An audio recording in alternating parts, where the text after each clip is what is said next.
Welcome to this week's Everything You Need to Know in 3 minutes. I'm Michael Brooks. On each week in Everything You Need to Know in 3 minutes, take a topic, sometimes funny, sometimes wonky, oftentimes both, break it down for you in 3 minutes, give you everything you need to know. On this week's Everything You Need to Know, Republicans kill an increase in the minimum wage, and is it time to start using the word sociopath all the time? I say yes. 3 minutes starts now.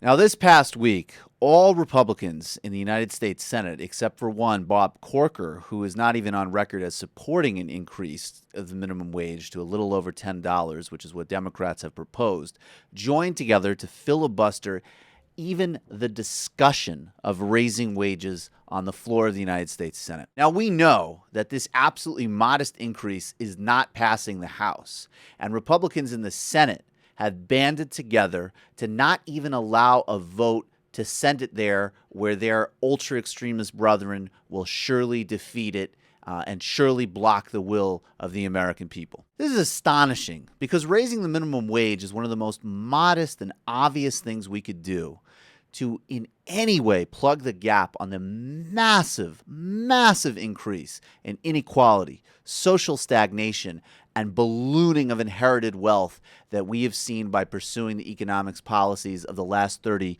and 40 years. Republicans and Democrats should both be accountable for this, but Republicans are fucking sociopaths about it. Just at the moment that America is finally starting to have a conversation about the real issues we face, inequality, stagnation, structural economic disadvantages, and the problems of inherited self-replicating wealth, and when a French left-wing economist is surging to the top of the bestseller lists, the Republican myth of the entrepreneurial state, of a robust American dream, is coming apart at the seams. And now Republicans are left to basically argue that the American dream is one where you make enough money so that your kids never have to work.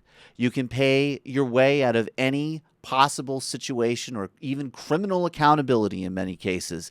And those working for you and under you have no power and no ability to improve their own lives. This is not the America most people want. Republicans are sure to repeat the same bullshit talking points that they always trot out, along with their libertarian brethren and corporate lobbyists.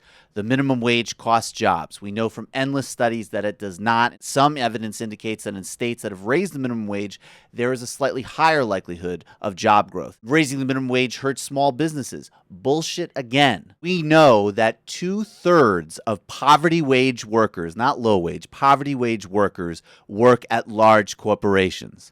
That's how companies like Walmart, McDonald's, every box store and fast food chain you can imagine makes those massive profits. Republicans can make their case, but we're going to call it what it is. It's a sociopathic case, and that's the story of what happened to the minimum wage this past week. That's everything you need to know in 3 minutes. I'm Michael Brooks.